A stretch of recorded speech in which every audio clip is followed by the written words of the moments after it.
Now we're going to delve further into this subject because obviously in addition to the fires themselves, there's also public policy and there's the climate change connection, which, let's be honest, it gets politicized from both the left and the right. For example, many progressive politicians, far left news networks, environmentalists, climate scientists, well, they insist climate change is the reason to blame for all the wildfires, end of story. Consequently, many Republican politicians, the far right, conservative media, well, they insist this is nonsense. Many of them claim wildfires are a normal occurrence that have nothing to do with climate change. So, before we discuss both arguments, here's some context. Over the years, I've reported on several wildfires. I've spoken with many firefighters, boots on the ground, battling these wildfires every day. Some of them tell me, off the record, climate change is secondary. First, they say there has to be things like more consistent brush clearing, better wildland management, better livestock vegetation management. For example, more sheep and goats grazing in wildlife areas to help with brush and vegetation to rid some of those rapidly igniting fire fields. And yes, some are critical of the state of California, the Bureau of Land Management, the feds. They say there must be more disking, mowing, plowing, felling trees to reduce those fire risks. They even suggest the state of California and the feds, well, they've been negligent with this for whatever reason. And some even argue this lack of action and accountability is also why we're having an increased number of wildfires. However, to be fair, I've also interviewed many well-respected expert climate scientists and researchers. Their argument, in part, is no matter how much mitigation you have, no matter how many abatement measures you employ, no matter how much money government throws at the problem to try and lessen these massive wildfires, well, climate change is in fact the culprit. And they say unless we take climate change seriously, it's just going to get worse. So, to give some further perspective on all of this is Dr. Chad Hansen. Dr. Chad Hansen is the author of Smokescreen: Debunking Wildfire Myths to Save Our Forests and Our Climate. Chad is a research ecologist with the John Muir Project. He's also the author of dozens of scientific studies on wildfires and climate. And also joining the panel is Ronald Stein. Ronald is the author of the Pulitzer Prize nominated book Clean Energy Exploitations. Ronald is an international energy consultant and he worked for companies like Fluor and Bechtel over the years as a project manager. Thank you both for being here. My pleasure. Glad to be aboard. Thank you. So Chad and Ronald, could there be a more, let's say, common sense approach to all this where obviously we don't minimize climate change, we take climate change seriously. However, we acknowledge possibly there are other things going on here that could in fact lessen the wildfire situation. And to be honest, you know, often the national media, they're opining about all this. And when these wildfires happen, and often in the more far left media, they don't tell you that, well, that wildfire was technically the result of homeless folks accidentally setting fire to a campsite. Or, hey, you know what, there were damaged power lines that caused a fire. It seems that it's often the climate change narrative and nothing else. Chad, first to you, am I overstating this, or is there some accuracy to what I'm saying, Chad?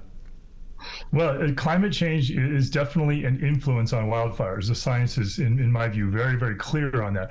It's not the only factor that's relevant in wildfires. So one, you already alluded to, which is, unplanned human ignitions, just people doing things accidentally and sometimes on purpose that cause ignitions. You need two things for fires to occur and spread. You need the right, weather conditions, hot, dry, windy conditions, and you need an ignition source. So a lot of these fires, especially near population centers, typically are mostly from human causes. We can do something about that if we put some resources into curbing those unplanned human ignitions. And the other key factor that gets left out of the conversation oftentimes is what people sort of euphemistically call vegetation management or thinning.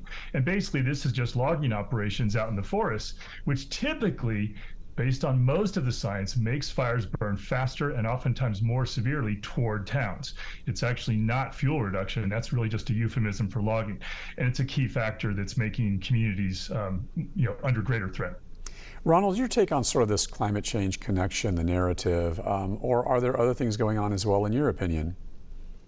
Well, Chad's right. It's got to be really management of the fuel, because if you don't clear the forest and clear the woods, population's growing, we're moving further out, we're moving into the forest, and we're building wood houses in the forest. So we're basically adding fuel to that area. So if we don't keep the area clean and it ignites by some cause, your wood house is going to go with it. Chad, with what he's saying, could there be more done on the state level, the federal level, possibly to manage wildfire regions? Obviously, there's a lot of state land, federal land, which is at risk of a massive wildfire. In theory, or really in reality, some of these areas have gone years without brush clearing, tree clearing, wildland management, even cutting those massive trees that are old and decayed. Talk about that, although I know you have an issue with getting rid of some of those trees, correct? Yeah, so what we're seeing is that our current policies, where at the state and federal level, where most of the money is going is into backcountry logging operations under terms like thinning and fuel reduction. And what's happening is that under hot, dry, windy conditions, the current climate conditions in the summer, fires are blowing right through those areas. Thousands and thousands of acres of these areas where logging operations happened under the guise of thinning, fires are burning very rapidly and intensely through those areas, and then they're burning down towns. We saw that in 2018 in Paradise with the Camp Fire. We saw it in 2021 with the Dixie Fire in the town of Greenville. We saw it in 2021 with the Caldor Fire in the town of Grizzly Flats, many other examples. So this is a failed approach. What we know works is what we call home hardening and defensible space pruning. And that's really focused on the homes themselves and the immediate zone within 100 feet of the homes. It's not about logging, it's about dry grasses and seedlings and saplings. And so right now we're putting the money in the wrong places, and that's putting communities at risk. Ronald, there's the politicking issue to all of this. I know you've been critical of the politics, so to speak. What is your take on all the bickering from the far left, the right, the far right, as they continually argue over what the culprit is of wildfires, climate change or not? Yeah, obviously, climate change, as I said earlier, is serious. We've got to take it seriously. However, these days, there are a lot of researchers, a lot of scientists out there who seemingly, and I don't want to over-embellish just because that's not fair, but seemingly often blame a lot of things on climate change, and there's also a political narrative. Can you talk about that narrative? Well, talk about climate change. If you look back in the 30s, we had more wildfires back in that area. In fact, today we got about 10% of the fires we had back in the 30s. And, climate change, I think there's too much emphasis on that. It's really more on the fuel. I keep emphasizing the fuel because, it used to be you could cut down a tree and log it out. Now you can't even log out a dead tree, and you got to get a permit to do that. So it's making it tough. The utility companies used to have right-of-way authority, and they would keep their areas clean. So if it did go down, there wasn't that much fuel to burn. Now they can't even keep that clear. So it's again, I go back to the fuel management. That's got to be the key. And as Chad mentioned, if you live in a house, you do as much as you can to protect it. Keep the fuel away from the house, and that's got to be number one. But as we get into the discussion, I'm not too much of a thing on climate change as much as climate challenges. Chad, you've been critical of both the left and the right, liberals, conservatives, with the politicking of all of this. So what's your take? Yeah, what we're seeing right now is that the logging companies are distributing a lot of campaign contributions to both Republicans and Democrats. And so both parties are guilty of promoting this notion that the forests are overgrown, there's too many trees, and therefore removing trees will somehow curb fires and stop fires from reaching the towns. That notion has been utterly discredited scientifically by dozens and dozens of studies. These fires are not stopping in these areas where logging happened. Typically, they're burning faster and more intensely through those logged areas where trees were removed, and then they're burning down towns. The reason is simple. It's about the microclimate. When you remove trees from the forest, it reduces the cooling shade of the forest canopy, and everything gets hotter and drier. It reduces the windbreak effect that a denser forest has, so the fire sweeps through faster and the gusts are faster. So, it's really very, very different from what a lot of people think. And what's happening is we're spending most of our resources on backcountry logging when we should be spending them directly on community protection, where we know it works. Ronald, you made an interesting point earlier in this interview, you were talking about the 1930s and how wildfires were possibly worse then than they are today. Talk a little bit more about that, because I hear so many people who constantly say, well, it's not climate change, it's Mother Nature doing her thing. This is a normal, common occurrence, and this all goes in cycles. Yet the other argument is that that's not true, that the Earth is warming, climate change is real, climate change is happening. So how do you put that all in perspective? In perspective, you look at the Earth is warming. The Earth has gone through numerous cycles. We've gone through 4 ice ages, and when those ice ages have melted during a warming cycle, nobody lived here. So what caused the warming cycle? It wasn't humanity. Take a look at the Grand Canyon. It was formed by a melting glacier. And when it melted, nobody lived here. Some dinosaurs did. You take a look at the Great Lakes. I think the last ice age came down as far as St. Louis. And when it melted, it basically formed the Great Lakes. And again, nobody lived here at that time. And so, climate is changing, but I don't think it's caused by humanity. Back in the Ice Age period, we had, I think, 30% of the Earth was covered by ice. Today it's 10%. It's not caused by humanity. Take a look at the world. The world, of the whole globe, 87% of the world is uninhabitable. 70% is oceans, 17% is mountains and deserts, and the remaining 13% is inhabitable for, whether humans, animals, plants, Mother Nature, or solar system is causing a lot of the changes. But I think we have a lot of climate challenges, but climate's been changing for 4 billion years, and it's going to continue to change with or without us. Chad, you're in the trenches working on this issue with your research, with your publishing. Talk more about that, elaborate on it. What's your opinion? Well, the thing that's different right now is the tremendously rapid rate at which temperature is rising, and the tremendously high correlation with rising CO2 levels as a result of human activities. Not just fossil fuel burning, but also logging.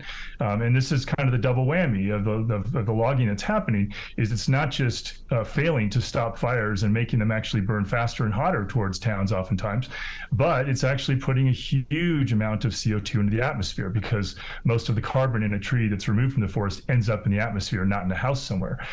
And so I believe, as a scientist, that the science behind climate change is extremely compelling, and I believe it's settled scientifically. I don't think there's a credible argument that climate change is real. I also think it's very clear that climate change influences fires. That's not the end of the story. There are other things that are factors that we need to pay attention to, and if we don't pay attention to them, communities pay the price, and we can actually make climate change worse. And that's the thing that concerns me the most, is some of the things that both Democrats and Republicans are pushing out there are actually going to put communities at greater risk and make climate change worse in the process. One final question for you, Chad, because talking about community safety, Paradise, California, that horrific fire that devastated that town. I mean, realistically speaking, why are people even living in these places that they know are a fire risk? And then why are, even worst case scenario, builders building in these areas? I mean, that's insane.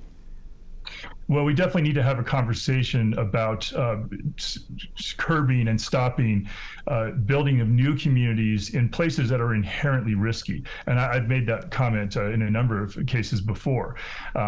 With regard to existing communities, there's a lot that we can do to protect those communities. The science is really clear that home hardening, defensible space pruning within 100 feet of homes, and evacuation assistance are extraordinarily effective if that's where our resources are going, which they're not.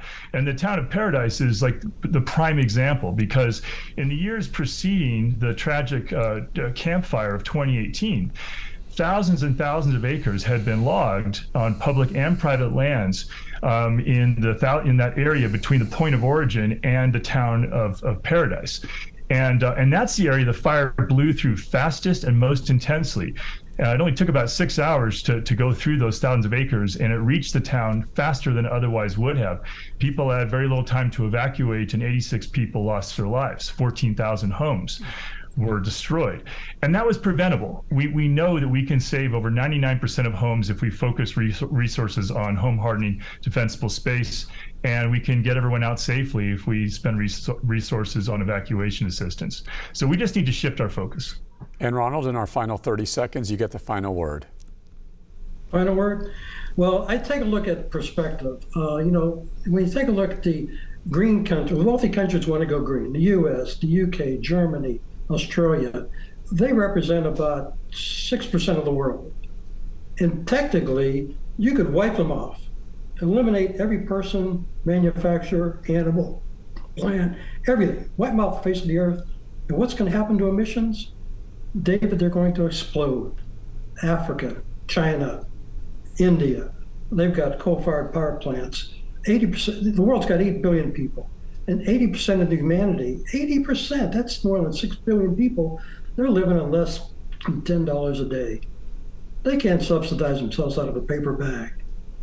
And so, they're going to keep doing their thing. And, like I say, we represent such a small piece of the puzzle that, it's the other 94% that's going to control the emissions to the world. Ronald Stein, Dr. Chad Hansen, thank you both so much for really a great interview. So greatly appreciated.